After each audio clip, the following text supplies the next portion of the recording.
आज ना अच्छा बढ़िया नहीं क्यों तुम भी बोर हो गए पॉलिटिक्स से? अरे पॉलिटिक्स अब हर चीज बन चुकी है यार। तुम सिर्फ मेरे को पकड़ के बैठोगे भाई तू ही पॉलिटिक्स कर रहा है। अरे मैं नहीं कर रहा भाई। अभी तो विशाल ददलानी भी आ गया, प्रीति जिंटा भी आ गई, उनको कोई कुछ नहीं बोलता क्योंकि वो बड़े लोग हैं, अपन गरीब लोग हैं। चाय बेचूंगा तब मानोगे तुम? मरना तेरे को डर नहीं लगता? तो ऐसी ना 2-3 न्यूज है जैसे फराह खान की, धनाश्री की, पूनम पांडे और मैन राइट्स की, तो उस बारे में हम बात करेंगे। तो पहला टॉपिक क्या है? फराह खान इंसल्टेड हिंदूज। अब फिर से खतरे में है। पता था तुमको? पता था? 10 साल से खतरे में हो तुम। Farah Khan is disgusted. Farah Khan is disgusting. मैं कहना चाह रहा था, इंग्लिश मेरी कमजोर है। मैं बोला ना मैं आरएसएस का भक्त है भाई, तुम मानते नहीं कुछ भी। क्यों? फराह खान का एक शो आता है मास्टर सेलिब्रिटी मास्टर शेफ, तो उसमें उसने एक बात बोली जिसमें उसने कह दिया कि छपरी जो लोग हैं, छपरी, हाँ मैं छपरी, तो जो छपरी लोग हैं उनका फेवरेट फेस्टिवल होता है होली। तो ये जो बयानबाजी आई इस पे बहुत लोग भावुक हो गए। कौन भावुक हो गए? हमारे लॉर्ड भावुक हो गए। अगर सच्चे हिंदू हो ना तो इस वीडियो को शेयर जरूर करना। फिर हमारे यहाँ धर्म के रक्षक, नहीं योगी जी, शाह जी, मोदी जी नहीं, और हिंदुस्तानी भाव, वो बोले हिंदू धर्म का अपमान किया है फराह खान ने, कि उसने बोला छपरियों का होली का बदनाम किया। होली को बदनाम किया? क्या बोला है दिखाओ ना यार। कि होली ये छपरी लोगों का त्योहार है। पहली चीज ना उसने हिंदुओं का अपमान किया है ना होली का अपमान किया है, ये आपकी समझ है। छपरी लोगों का फेवरेट फेस्टिवल होता है होली। इसमें होली क्या है? होली तो फेस्टिवल ही है, बट छपरी लोगों को फेवरेट क्यों है वो समझने की जरूरत है। कि कुछ नाचीज, नीच, गिरे हुए, और मैं गंदी बातें बोल नहीं सकता क्योंकि वीडियो का डर रहता है मुझे, वो लोग ऐसी हरकतें करते हैं जिससे पवित्र फेस्टिवल, पवित्र त्योहार हमारा बदनाम होता है। और ये सिर्फ आपके कहने उसके कहने की नहीं, किसी भी औरत से पूछ लीजिएगा जो भी एक सभ्य सोसाइटी में रहती है, जहाँ पे आप जैसे या मेरे जैसे बहुत सारे लोग रहते हैं, वहाँ पे बहुत सारे वैसे लोग भी रहते हैं जो इस फेस्टिवल को गलत वे से इस्तेमाल करते हैं। बुरा ना मानो, होली है, कौन कहता है? कौन कहता है?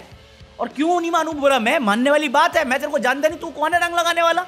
और तेरे इरादे सही नहीं है, उस पर मैं कोई बोल दे कि छपरी लोग, तो या तो तुम मान रहे हो कि तुम छपरी हो, क्योंकि मेरे हिसाब से तो उसने नहीं बोला ना हिंदुओं को, ना धर्म को, ना होली के त्योहार को। ये आप ही बना रहे हो हिंदू तुम खतरे में हो, ये हमारा अपमान है। भाई छपरी लोग आप मान रहे हो ना, आप छपरी हो मतलब। फिर मैं तो नहीं मान रहा कि उसने मेरे को बोला है या मेरे त्योहार को बोला है। वो तो छपरी जो गलीच लोग हैं, गिरे हुए लोग हैं, उनकी बात कर रही है। नहीं हिंदू का अपमान कर रहे, हिंदू के त्योहार का। क्या अपमान किया इसमें? क्या है अपमान इसमें? बताओ ना मेरे को यार। कुछ ना कुछ ऐसे आप शब्द बोलना जो अपनी मैया है ना। आपने बड़ा नाम कर रखा है, माँ औरतों की इज्जत सिखाना हमारा धर्म है, वहीं पर माँ इज्जत की उतारते आप ही हो। तो वही ज्ञान ने आ जाते कमेंट में हमें छपरी। पॉइंट इज, मेरे को नहीं लगता उसको स्टेटमेंट कहीं पे भी गलत था। मतलब फॉर एग्जांपल अभी पूनम पांडे एक एडल्ट स्टार बन चुकी है ऑफिशियली, बट उसके पास भी उसकी कंसेंट है ना, उसके पास भी एक फ्री विल है ना जीने का लाइफ, एक रिस्पेक्टफुल लाइफ। एक बंदा फैन बन के गया और उसे किस करने की कोशिश करने लग गया। अब इसमें छपरी मैं बोलूं तो ये बंदे का धर्म आएगा, इसका मजहब आएगा इसमें? ये तो आपकी मानसिकता है जो बीमार है। अगर लोग ऐसे हैं सोसाइटी में तो ये बोलना क्या गलत है कि छपरी लोगों का फेवरेट फेस्टिवल होली है? होली का अपमान है, लोगों का अपमान है जो गलत इंटेंशन से वो चीजें करते हैं उस त्योहार को बदनाम करने के लिए। और ये चीज तो मैंने भी देखी है और आई होप तुम में से भी बहुत लोगों ने देखी होगी, क्योंकि हर कोई श्रद्धा और आस्था या इज्जत से नहीं रहता उस दिन। और उस दिन होता क्या है वो सबको मालूम है, या फिर मेरे को ही ज्यादा मालूम है, शायद मैं गरीब जगह से आ रहा हूँ, आप लोग रईस लोग होगे। लेट मी नो तुम्हारा क्या ओपिनियन है फराह खान को लेके। बट मेरा दूसरा एग्जांपल होगा धनाश्री वर्मा। तुम्हें मालूम है धनाश्री वर्मा और यूजी चहल का डिवोर्स होने वाला था, और ऐसे काफी रूमर आए कि वो बेवफा है, हो मजा ले। अरे लोग ऐसा मीम बना रहे हैं, हो मजा ले रहे हैं लोग मेरी डिवोर्स का। अबे चुप। तो अभी डिवोर्स फाइनलाइज हो गया, दोनों ने एक स्टोरी डाली, बट खबर ये उठ गई कि बंदी ने मांगे हैं 60 करोड़ एलिमनी। 60 करोड़, 10 करोड़, 20 करोड़ नहीं, 60 करोड़।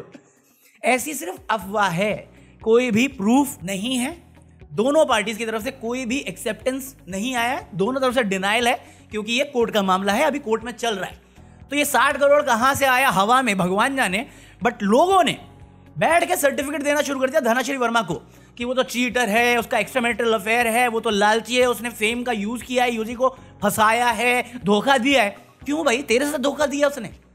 तुम्हारे लिए सबसे इजी टारगेट ये औरतें ही हो रही है ना। कोई धर्म के नाम पे दे रहा है, कोई व्यक्तित्व नाम पे दे रहा है, कोई मर्दानगी के नाम पे दे रहा है। यहां पे धनाश्री वर्मा गलत हो गई, किस बात पे गलत हो गई? तुम्हें बता के किया उसने जो की है।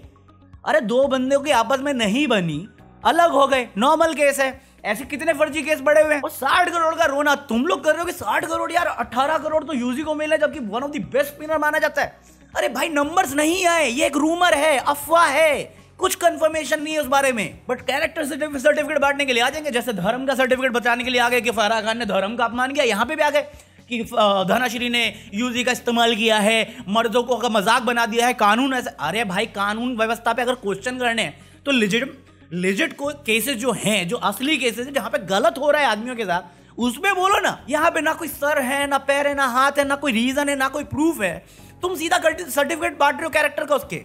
तुम्हारी माँ बेटी के साथ कोई ये करे तुम साले कंप्लेंट मारने लग जाओगे डिफेमेशन का। तुम अपनी माँ बेटी की इज्जत नहीं करे, दूसरे को जज करने वाले तुम कौन होते हो बे? मैं नहीं बताऊंगा। मैं फिर ज्यादा बोल दूंगा, फिर बोलेंगे भाई तू अगेंस्ट हो रहा है, तू एंटी हो रहा है। अरे क्या एंटी हो रहा है? तुम्हारा खुद का बेसिक रीजनिंग सही नहीं हो रहा है कहीं पे भी। नहीं भाई वो गलत है, यूजी के साथ तो क्या बैठ के दारू पिएगा उसके साथ? वो बुला रहा तुझे, ना मैं जानता हूँ ना मैं पहचानता हूँ, बस लगे पड़े। कुछ भी इसमें तथ्य नहीं है, कुछ भी फैक्ट नहीं है, क्योंकि यूजी ने खुद अप्रोच किया था, ये कहानी उसने खुद एक्सेप्ट करके बताई हुई है। तो अगर यहाँ पे तुझे एक साइड गलत बतानी तो दूसरी साइड भी गलत बतानी पड़ेगी। बस वही एक नंबर दे दिया तुम्हें किसी ने भड़काने के लिए, बहकाने के लिए, तुम बिक गए।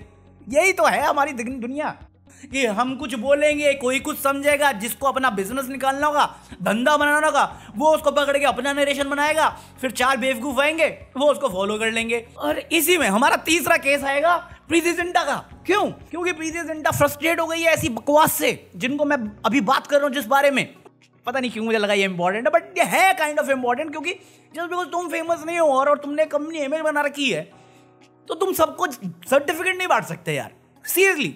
और यही चीज प्रीति जिंटा साबित करती है कि उसने लिखा कि भाई अगर क्या दुनिया के साथ गलत हो रहा है, अगर मैं AI बॉट से चैट करूं तो मैं पेड प्रमोशन कर रही हूं, अगर मैं प्रधानमंत्री की तारीफ कर दूं तो मैं भक्त हूं, अगर मैं प्राउड हिंदू या इंडियन हूं तो मैं अंधभक्त हूं। तो भैया शांत रहो, छील मारो, हर बंदे को अटैक करने की जरूरत नहीं होती, ये इतना सिंपल है। उस बंदे का इंटेंशन मुझे मालूम है भाई। रिलीजन में कोई आर्टिस्ट नहीं फंसना चाहता, क्योंकि तुम्हें मालूम है आजकल के सीन क्या हो रखे हैं, क्योंकि जो धर्म से रिलेटेड बातें हैं उसका ठेका स्पेसिफिक लोगों के पास है। और ऐसा बहुत कुछ है देश भर में जहां पे मेरे को लगता है यहाँ पे इन लोगों को बोलना चाहिए, वहां पे नहीं बोलते, क्योंकि जो पॉलिसी और जो फिलॉसफी चल रही है, जो दब सकता दबा दो, और जिसके सामने जिसको हम दबा नहीं सकते उसके सामने हाथ जोड़ कर खड़े हो जाओ। और ये सबूत है कि जो सॉफ्ट टारगेट है उसको हम टारगेट कर लेंगे, और जब हमारी बारी होगी तब हम हाथ जोड़ के माफी मांगे और आगे बढ़ लेंगे। यही तो चल रहा है, और क्या चल रहा है। बट इस पे भी काफी लोग ऑफेंड हो गए प्रीति जिंटा की बात पे कि देखो देखो देखो, अगर PMC की तारीफ करें तो अंधभक्त, हाँ देश से प्यार करें तो अंधभक्त, बट ये बोलना भूल गए कि अगर देश के किसी सीरियस मुद्दे पे क्वेश्चन करें तो एंटी नेशनल बोल देते हैं। अरे भाई वो ही पॉइंट है उसका भी कि अगर तुम्हें कोई अच्छी चीज लगती है तो अप्रिशिएट भी करो ना, क्योंकि क्रिटिसाइज तो कर ही रहे सबके सब, तो वो क्रिटिसिज्म के ऊपर बोल रही है कि भैया मैं डिफरेंट, मेरा डिफरेंट ओपिनियन, वरना तो तुम इसमें भी सोरस घुसेड़ दोगे कि उसने तो अंग्रेज से शादी करी है, उसका भी जवाबदेही दे रही है बहन, क्या पता नहीं क्या। हमारे यहाँ ऐसा ही होता है। अब बताओ इस पे आउटरीच हो रहा है, चाहे वो धनाश्री हो, चाहे वो फराह खान हो, चाहे वो प्रीति जिंटा हो। अभी एक केस आया सबके सामने, पुणे का केस, जहां पे औरत ने बोला अपने माँ बाप को छोड़ वृद्धाश्रम में अब मेरे साथ रहे, और दोनों प्राइवेट फर्म में काम करते थे अच्छी सैलरी के साथ। तो उसने मना कर दिया कि माँ बाप तो नहीं छोड़ेंगे हम। देख रहे कलयुग में भी सतयुग के बच्चे होते हैं, माँ बाप नहीं छोड़ेंगे हम। बंदी ने हरासमेंट का केस मार दिया भाई, कोर्ट में प्रूव करना पड़ा कि ये झूठे केस हैं, झूठे केस। पता कितने करोड़ की मांगी इसने एलुमिनी? 1 करोड़। ये साबित है, ये कोर्ट की जजमेंट है, ये कोर्ट की वर्डिक्ट है, ये कोर्ट के प्रूफ्स हैं। 1 करोड़ के प्रूफ मांगे, फॉल्स केस साबित हुआ, तभी भी जाके ये जानते हुए कोर्ट को कि लड़की ने झूठे आरोप लगाए हैं, उसकी मेन कंडीशन थी घर तोड़ना। 1 करोड़ के बदले 2 लाख दिए हैं, और जो झूठे इल्जाम लगाए थे उस पर क्या हुआ? कुछ भी नहीं। 2 लाख फिर भी दे रहा है वो मेंटेनेंस सेटलमेंट के नाम पे। तो यहां पे क्वेश्चन क्यों नहीं उठा रहे? मर्द समाज मुर्दाबाद, ये नहीं करना यहाँ पे। अच्छा सॉरी, हम तो यूजी के चक्कर में उसकी बीवी को जज करेंगे, हमारे यहाँ ऐसा ही होता है। अरे बाप रे, ये तो धोती खोल रहा है। अभी कल मैं तुम्हें बताई थी महाकुंभ में औरतों की प्राइवेसी और सिक्योरिटी का कितना बड़ा ब्रीच है कि उनकी अभद्र वीडियोस टेलीग्राम पे 2-2 हजार रुपए में बेच रहे थे। अभी उनको बस्ट किया गया, पकड़ा गया, 2 लोग निकले हैं। इस बारे में कोई बात नहीं कर रहा। इसमें क्या औरतों की इज्जत नहीं होती? हमारी औरती माँ बेटियों की इज्जत नहीं है? वो हमारी रक्षा करना हमारा धर्म नहीं आता? ये बात इसलिए नहीं हो रही क्योंकि ये दोनों भी हिंदू ही हैं और नीट एस्पिरेंट है, नीट पढ़ रहे थे, डॉक्टरी पढ़ना चाह रहे थे। ये औरतों की रिकॉर्डिंग गैर कानूनी तरीके से करके बेच रहे हैं, ये मुद्दा नहीं है तुम्हारे लिए, ये मुद्दा नहीं होना चाहिए तुम्हारे लिए, ये बड़ा इशू नहीं होना चाहिए तुम्हारे लिए। नहीं, प्रीति तू गलत, फरा तू गलत, धनाश्री तेरा कैरेक्टर खराब, ये क्या बकवास है यार। अबे छत्तीसगढ़ में एक बंदे ने जो हिंदू का रक्षा की है, तुम्हारे जैसा नहीं, तुमसे भी बदतर है, बेकार है, उसने अनाउंस किया था भैया बंदियों के साथ दुष्कर्म कर लो, क्रिश्चियन बचने नहीं चाहिए। भाई साहब जग हार की बातें कर गया ये ओपनली, ये बात करेंगे धर्म की। मेरे को इसको क्रिटिसाइज करना तुम्हारा धर्म नहीं होना चाहिए था। अगर तुम धर्म का इतना ही रक्षक हो तो ये तो गलत छवि दिखा रहा है हमारे धर्म की, इसके बारे में बात नहीं होनी चाहिए। अब बताओ सीरियस मैटर क्या था इन सब में से। पॉइंट मैं कहना चाह रहा हूँ, it's very easy to target soft people और weak people and it's very difficult to stand up for something that you believe in. मेरे हिसाब से फराह खान ने कुछ गलत नहीं बोला फेस्टिवल के बारे में या किसी धर्म के बारे में। मेरे हिसाब से धनाश्री को अभी तक तुम जज कर रहे हो, वो तुम्हारी गलती है, उसकी नहीं। उसको कैरेक्टर सर्टिफिकेट दे रहे हो, तुम एक क्राइम ऑफेंड कर रहे हो, क्योंकि एक औरत के किरदार को बिना कुछ साबित या बिना किसी गुनाह के जज करना भी गलत है। रामायण, सीता, अग्नि परीक्षा सब याद होनी चाहिए तुम्हें। मैं नास्तिक हूं तो मेरे को याद रहता है कि कहाँ सही है क्या गलत है। तुम्हें पता होने के बाद तुम तो नाटक कर रहे हो किसी चीज का, उसके बाद भी तुम सही चीज नहीं पकड़ पा रहे हो। और मैं यहाँ पे बहुत इजीली बोल सकता हूँ धर्म के नाम पे भी जाके कि हाँ भाई चाहे सत्ययुग हो या कलयुग हो, औरतों को हमेशा अग्नि परीक्षा देनी ही पड़ती है। तो मैं ये भी नहीं कहना चाह रहा कि औरतें भी बहुत शरीफ होती हैं। जैसे हर आदमी को तुम एक कैटेगरी में नहीं डाल सकते, एक ब्रैकेट में नहीं डाल सकते उसकी पर्सनैलिटी, उसके कैरेक्टर को लेकर। तो मैं वैसे हर औरत को एक कैरेक्टर सर्टिफिकेट कैसे दे रहे हो, जिनको तुम मिले नहीं, जिनको तुम जानते नहीं, और जो चीज़ प्रूव ही नहीं हुई, सिर्फ हवा में बातें हो रही हैं। हर कैरेक्टर मूवी का जो तुम देखते हो उसमें कैरेक्टर को जज करते हो। अभी एक मूवी आई मिसेस करके, उसमें कुछ सीन दिखाएंगे, मैंने मूवी नहीं देखी बट जितना समझ में आया उसके हिसाब से बोल रहा हूँ। उस पर उसको जज किया जा रहा है कि तुम गलत प्रभावित कर रहे हो। बट ये वही लोग हैं जो कल तक एनिमल को जस्टिफाई कर रहे थे। तो एनिमल में अगर तुम्हें वो चीज़ गलत नहीं लगी तो फिर इसमें ये गलत क्यों कॉल आउट कर रहे हो? और अगर एनिमल में अलाउड था तो फिर इसमें भी अलाउड होना चाहिए। नहीं, बॉयकॉट, बैन, सभ्यता, संस्कृति, पता नहीं कौन सा बंदा था बट उसने एक बात बहुत सही बोली थी कि बहुत ईजी होता है कि हम गैर जिम्मेदार माँ बाप हैं, गैर जिम्मेदार सरकार है, और सारा ब्लेम लोगों पे डाल दो कि तुम बर्बाद कर रहे हो, तुम्हारी वजह से आने वाला कल खराब हुआ। अरे तुमने बच्चे पैदा किए, तुम रिस्पॉन्सिबल हो भाई। तुम बच्चों को फोन दे क्यों रहे हो? 18 से पहले मत दो ना, ऑस्ट्रेलिया में लॉ है। तुम अपने नेता जिसको वोट दे दो उसको बोलो कि ऐसा कानून लाए, वो भी नहीं होगा तुमसे, क्योंकि बहुत ईजी होता है। किसी को भी ब्लेम दे दो, किसी को भी गिल्टी बोल दो, क्योंकि जज तो हर कोई है ना यहाँ पे। हाई कोर्ट, सुप्रीम कोर्ट इकलौता जज थोड़ी है यहाँ पे। बात तो सही है।